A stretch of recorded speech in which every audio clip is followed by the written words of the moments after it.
الحمد لله رب العالمين والعاقبة للمتقين والصلاة والسلام على سيد الأنبياء والمرسلين وعلى آله وصحبه أجمعين أما بعد أعوذ بالله من الشيطان الرجيم بسم الله الرحمن الرحيم ومن يطع الله والرسول فأولئك مع الذين أنعم الله عليهم من النبيين والصديقين والشهداء والصالحين وحسن أولئك رفيقا قال النبي صلى الله عليه وسلم كل أمتي يدخل الجنة إلا من أبى قيل ومن يأبى يا رسول الله قال من أطاعني دخل الجنة ومن عصاني فقد أبى أو كما قال عليه الصلاة والسلام۔ اللہ رب العزت نے اس امت پر، اس دنیا پر بے تحاشا احسانات کیے ہیں۔ ہر چیز اللہ کی نعمت، اللہ کی طرف سے احسان ہے، لیکن اللہ رب العزت میں بطور احسان قرآن میں جو بات ذکر کی ہے کہ اللہ نے تمہارے اوپر احسان کیا، وہ آپ صلی اللہ علیہ وسلم کی بعثت ہے۔ لقد من اللہ علی المؤمنین اذ بعث فیہم رسولا، اللہ نے ایمان والوں پر احسان کیا کہ ان میں نبی کو بھیجا۔ اللہ کے نبی، آخری نبی صلی اللہ علیہ وسلم کو مبعوث فرمانا، یہ اللہ رب العزت کا سب سے بڑا احسان ہے۔ اور مبعوث فرمانے کا، اللہ کے نبی صلی اللہ علیہ وسلم کا دنیا میں آنے کا مقصد اللہ نے اسی آیت میں خود بیان فرما دیا۔ یتلو علیہم آیاتی، اللہ کی آیتوں کو، قرآن کو پڑھ کر سنانا، ویزکیہم، ان کا تزکیہ نفس کرنا، ان کی اصلاح کرنا، ان کے دلوں کے اندر جو بیماریاں ہیں، ان کے جو گناہوں میں مبتلا ہیں، اس کو دور کرنا، وَيُعَلِّمُهُمُ الْكِتَابَ، قرآن کو سکھانا، وَالْحِكْمَةَ، حکمت کی باتوں کو یعنی حدیث کو سکھانا۔ یہ اللہ رب العزت نے آپ صلی اللہ علیہ وسلم کی بعثت کا مقصد بیان فرمایا کہ اللہ نے آپ صلی اللہ علیہ وسلم کو اس دنیا میں بھیجا۔ آپ صلی اللہ علیہ وسلم کا مقصد اس دنیا میں آنے کا یہ تھا۔ آپ صلی اللہ علیہ وسلم آخری نبی ہیں، ان کے بعد کوئی نبی نہیں آئے گا۔ یہ ایمان کا حصہ ہے۔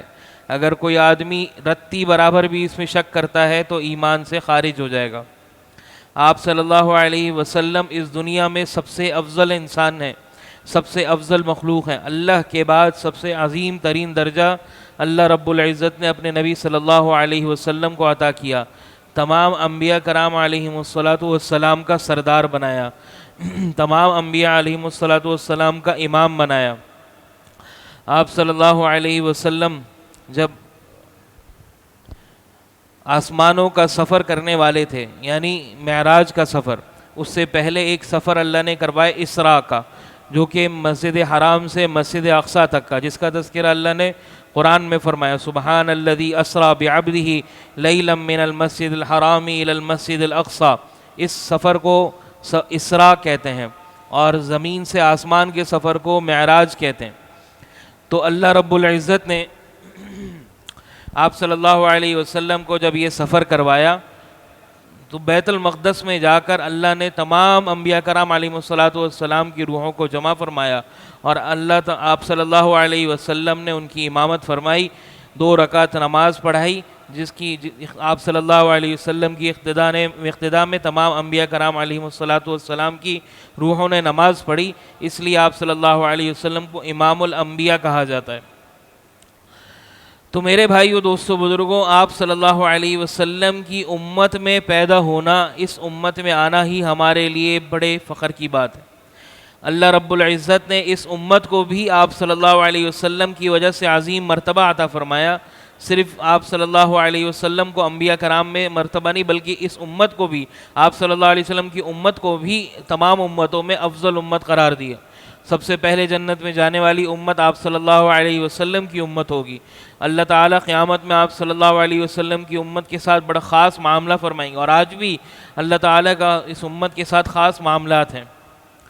لیکن میرے بھائیو، دوستو، بزرگوں، اصل بات یہ ہے کہ اللہ رب العزت نے اپنے دین کو آپ صلی اللہ علیہ وسلم کے ذریعے ہمیں جس طرح پہنچایا، جو بات کرنے کو کہا، جس چیز سے منع کیا، وہ اصل ہے۔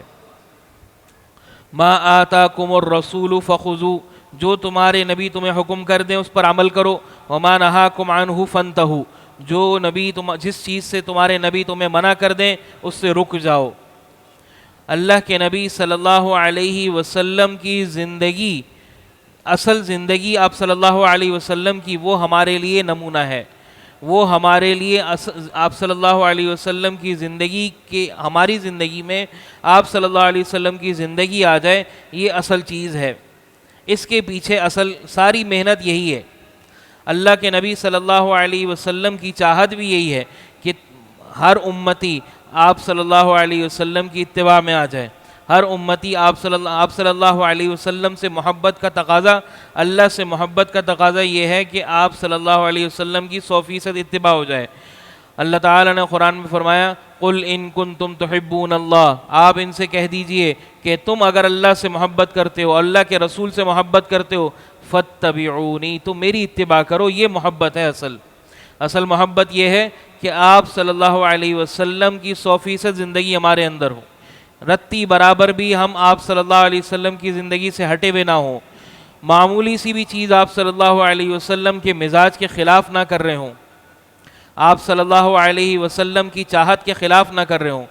ایک حدیث میں آپ صلی اللہ علیہ وسلم نے فرمایا کہ لا یؤمن احدکم، تم میں سے ایمان کامل کسی کا نہیں ہو سکتا، حتی اکون احب الیہ، جب تک کہ میں اس کے نزدیک محبوب ترین نہ ہو جاؤں، من مالہ وولدہ والناس اجمعین، اپنے مال سے، والدین اولاد سے اور تمام لوگوں سے زیادہ عزیز نہ ہو جاؤں، تب تک کہ جو ہے وہ اس کا ایمان کامل نہیں ہو سکتا۔ دوسری روایت میں لا یؤمن احدکم حتی یکون ہواہ تبعا لما جئت بہ، جب تک کہ اس کی خواہش بھی اس دین کے تابع نہ ہو جائے جس کو میں لے کر آیا ہوں، یعنی آپ صلی اللہ علیہ وسلم کے دین کے مطابق ہماری خواہشات بھی ہوں، تب جا کے ہمارا ایمان کامل ہوگا۔ خواہشات کا مطلب یہ ہے کہ چاہت ہماری یہ ہو کہ ہم آپ صلی اللہ علیہ وسلم کے سنت کے مطابق عمل کریں گے، یہ اصل دین ہے۔ تو اللہ نے فرمایا قل ان کنتم تحبون اللہ، اگر تم دعویٰ کرتے ہو کہ تمہیں اللہ سے محبت ہے، دین سے محبت ہے، نبی سے محبت ہے، تو نبی کی اتباع اس کا نتیجہ ہے، اس کی آزمائش یہ ہے کہ وہ دیکھا جائے کہ نبی سے محبت کرتا ہے، آپ صلی اللہ علیہ وسلم کی اتباع کرتا ہے یا نہیں کرتا۔ پھر آپ صلی اللہ علیہ وسلم نے فرمایا کل امتی یدخل الجنہ، میرے سارے امتی جنت میں جانے والے ہیں، الا من ابا، سوائے اس کے جس نے جنت میں جانے سے انکار کر دیا۔ آپ صلی اللہ علیہ وسلم کے صحابہ حیران ہو گئے، فرمایا یا رسول اللہ ومن یأبا، کون جنت میں جانے سے انکار کر سکتا ہے، کوئی کہے گا کہ مجھے جنت میں نہیں جانا؟ آپ صلی اللہ علیہ وسلم نے فرمایا من اطاعنی دخل الجنہ، جس نے میری اطاعت کی اس نے وہ جنت میں داخل ہو گیا، ومن عصانی فقد ابا، اور جس نے میری نافرمانی کی اس نے گویا کہ انکار کرنی۔ آپ صلی اللہ علیہ وسلم کی سنتوں سے انحراف، آپ صلی اللہ علیہ وسلم کے طریقے سے دور ہٹنا، گویا کہ جنت میں جانے سے انکار کرنا ہے۔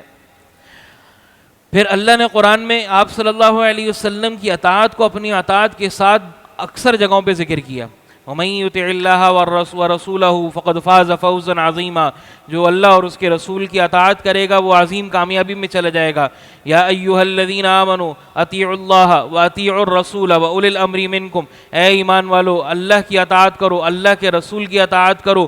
اسی طرح اللہ نے قرآن فرمایا وَمَن يُطِعِ اللَّهَ وَالرَّسُولَ فَأُولَٰئِکَ مَعَ الَّذِینَ أَنْعَمَ اللَّهُ عَلَیْہِم مِّنَ النَّبِیِّینَ وَالصِّدِّیقِین، جس نے اللہ کی اطاعت کی، اللہ کے رسول کی اطاعت کی، قیامت میں اللہ نبیوں کے ساتھ اس کو اٹھائے گا، صدیقین کے ساتھ اٹھائے گا، شہداء کے ساتھ اٹھائے گا، والصالحین، صالحین کے ساتھ اٹھائے گا، وَحَسُنَ أُولَٰئِکَ رَفِیقًا، اور یہ بہترین ساتھ جو ہے جو دے گا وہ اللہ یہ بہترین ساتھ ہوگا اس کا۔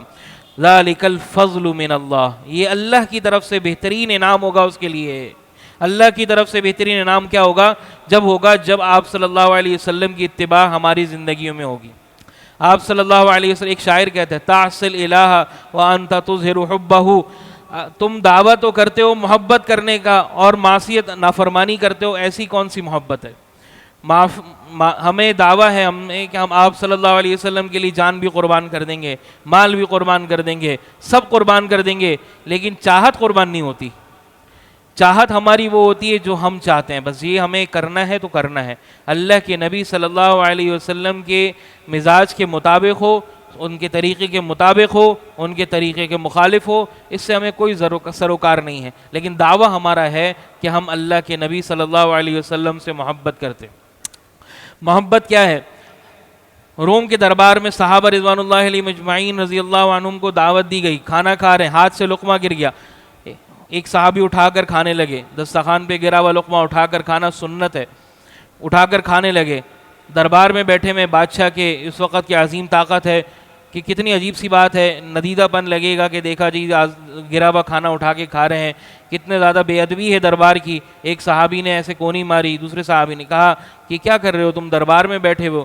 کہا صحابی نے آواز سے کہ اترک سنت نبی لہؤلاء الحمقاء، ان بے وقوفوں کی وجہ سے میں اللہ کے نبی کی سنت کو چھوڑ دوں؟ ایسا نہیں ہو سکتا۔ تو یہ محبت ہے۔ محبت یہ نہیں ہے کہ صرف ہم ایک دعویٰ کریں اور اس میں جو بھی چاہے کریں، محبت یہ ہے کہ اللہ اور اس کے رسول صلی اللہ علیہ وسلم کا 100% طریقہ ہماری زندگی میں ہو، کوئی بھی رتی برابر بھی ہماری زندگی آپ صلی اللہ علیہ وسلم کے طریقے سے ہٹی بھی نہ ہو، آپ صلی اللہ علیہ وسلم کی زندگی ہماری زندگی کی بالکل مشابہ ہو۔ حضرت عبداللہ بن عمر رضی اللہ عنہ ایک مرتبہ مسجد میں تشریف فرماتے، ایک آدمی نے کو چھینک آئی، اس نے کہا الحمدللہ والسلام علی رسول والصلاۃ والسلام علی رسول اللہ۔ تو عبداللہ بن عمر رضی اللہ عنہ نے دیکھا اور کہا کہ ھکذا ما علمنا الرسول صلی اللہ علیہ وسلم، کہ ہمارے رسول نے ہمیں ایسے نہیں سکھایا، ولیکن علمنا، لیکن ہمیں سکھایا ہے الحمدللہ علی کل حال۔ تو اللہ کے نبی صلی اللہ علیہ وسلم کا رتی برابر بھی طریقہ چھوٹ جائے، معمولی سی طریقے سے انحراف ہو جائے، یہ گوارا نہیں تھا۔ یہ گوارا تھا کہ سب کچھ چلا جائے، لیکن یہ گوارا نہیں ہے کہ اللہ کے نبی صلی اللہ علیہ وسلم کا طریقہ چھوٹ جائے ہم سے۔ تو میرے بھائیو، دوستو، بزرگوں، ہم اپنی زندگی کا جائزہ لیں کہ ہم اللہ کے نبی کے طریقے پر صلی اللہ علیہ وسلم کے طریقے پر کتنا ہے اور غیروں کے طریقے پر کتنا ہے۔ اللہ کے نبی صلی اللہ علیہ وسلم کے طریقے پر ہونا یہ ہمارے لیے فخر کی بات ہونی چاہیے۔ ان العزت للہ ولرسولہ وللمؤمنین، اصل عزت تو اللہ کی ہے، اللہ کے احکامات میں ہے، اللہ کے نبی کے طریقے میں ہے، ایمان کے راستے پر ہے۔ عزت اللہ کے راستے کے خلاف نہیں ہے، نبی کے طریقے کے خلاف جا کے عزت نہیں ہے، یہ ظاہری عزت ہے جو عزت ہے، اصل عزت ہے وہ ہے جو اللہ دینے والا ہے، اور وہ وہی ہے، اللہ نے خود قرآن میں کہہ دیا وہ اللہ کی ہے، اللہ کے رسول کی ہے اور ایمان والوں کی ہے، وہ ایمان والے جو کامل ایمان پر اللہ کے نبی کی اتباع کے ساتھ چلتے ہیں۔ صرف یہ عزت نہیں ہے کہ ہم لوگوں کے سامنے جائیں گے، ہمارا لباس اللہ کے نبی کے طریقے کے مخالف ہو، ہماری شکل و صورت اللہ کے نبی کے طریقے کی مخالفت میں ہو، اور ہم اس کو سمجھ رہے ہوں کہ اچھی بات ہے، یہ اچھی بات نہیں ہے، یہ اللہ اور اس کے رسول کے سامنے بانتہائی گری ہوئی چیز ہے۔ آپ صلی اللہ علیہ وسلم کے سامنے 2 پیغام لینے والے آئے کسی کافر ملک سے، جن کے چہرے آپ صلی اللہ علیہ وسلم کے چہرے کے مخالف تھے، یعنی جیسے مسلمانوں کے چہرے ہوتے ہیں ویسے نہیں تھے۔ آپ صلی اللہ علیہ وسلم نے ان کے چہرے سے منہ پھیر لیا، ان کی طرف دیکھنا بھی گوارا نہیں کیا۔ فرمایا تمہیں کس نے اس طرح کی حیت بنانے کا حکم کیا ہے؟ کہا کہ ہمارے سردار نے حکم کیا ہے۔ تو آپ صلی اللہ علیہ وسلم نے ان کے لیے بد دعا فرمائی کہ تمہارے سردار کی، تمہارے بادشاہ کی حکومت تباہ ہو جائے، اور وہ تباہ ہو گئی۔ تو میرے بھائیو، دوستو، بزرگوں، ہم اپنی زندگی کا جائزہ لیں کہ ہماری شادی، ہمارا بیاہ، ہماری تقریبات، ہمارا لباس، ہمارا پہننا اوڑھنا، ہمارے گھر کا ماحول اللہ کے نبی کی سنت کے مطابق ہے کہ نہیں ہے؟ اللہ کے نبی کی سنت کے مطابق ہے؟ اللہ کے نبی کی سنت کی کتنا مطابق ہے؟ ہماری شادی میں کتنا اللہ کے نبی کی احکامات، اللہ کے احکامات ٹوٹتے ہیں؟ ہاں، آپ صلی اللہ علیہ وسلم نے فرمایا یأتی علی الناس زمان، ایک زمانہ ایسا آنے والا ہے لوگوں پر، لا تتبعن اليہود والنصارى، یہود اور نصارہ کی بالکل مشابہ اتباع کرو گے، حذو النعل، جیسے کہ ایک جوتا دوسرے جوتے کے برابر کیا جاتا ہے۔ پھر لو دخل احدهم جحر ضب، اگر کوئی کسی بل میں گھسنا چاہے گا ان میں سے، لتبعتموه فی، یعنی جو باتیں ہماری عقل میں آ رہی ہیں اس میں تو اتباع کریں گے، اور جو باتیں عقل میں نہیں آتی اس میں بھی اندھی تقلید کریں گے، اور یہی ہمارا حال ہے آج۔ اور اس کے برعکس آپ صلی اللہ علیہ وسلم کی سنت کے آنے پر ہمیں کیا ملے گا؟ آپ صلی اللہ علیہ وسلم نے فرمایا من احیا سنتی اکرمہ اللہ باربع خصال، 4 انعامات اللہ نوازے گا۔ جس نے میری سنت کی اتباع کی، میری طریقے کو زندہ رکھا، میری سنت پر عمل کیا، 4 انعامات سے اللہ رب العزت نوازے گا۔ السعۃ فی الرزق، سب سے پہلے اللہ رب العزت رزق میں وسعت دے گا۔ نمبر 2، المحبت فی قلوب البریرۃ، نیک لوگوں کے دلوں میں اللہ محبت پیدا فرما دے گا۔ یہ اللہ نے قرآن میں فرمایا ہے، جو ایمان والے ہیں اللہ رب العزت ان کے دلوں میں محبت پیدا کر دیتے ہیں۔ جب اللہ رب العزت، جب کوئی بندہ نیک عمل کرتا ہے اللہ اس کو پسند فرماتے ہیں۔ اللہ تعالیٰ جبریل کو آسمانوں پر بلاتے ہیں اور کہتے ہیں کہ میں اس فلاں بندے سے محبت کرتا ہوں، فاحبوہ، تم بھی اس سے محبت کرو۔ جبریل علیہ السلام اس سے محبت کرتے ہیں، جبریل علیہ السلام فرشتوں کو بلاتے ہیں، جمع کرتے ہیں کہ فلاں بندے سے اللہ محبت کرتے ہیں اور میں بھی محبت کرتا ہوں، تم بھی ان سے محبت کرو۔ وہ سب محبت کرنے لگ جاتے ہیں۔ پھر اب وہ فرشتے زمین پر آتے ہیں اور زمین والوں پر اعلان کرتے ہیں کہ فلاں بندے سے اللہ محبت کرتا ہے، تم سب اس سے محبت کرو، تو سارے زمین والے اس سے محبت کرنے لگ جاتے ہیں۔ یہ اللہ رب العزت کی، آپ صلی اللہ علیہ وسلم کی سنت کی معمولی خاصیت ہے کہ تمام لوگ محبت کرنے لگ جاتے ہیں۔ المحبت فی قلوب البریرۃ والہیبۃ فی قلوب الفجرۃ، جو دشمن ہیں، کافر ہیں، اللہ ان کے دلوں میں رعب پیدا کر دیتا ہے۔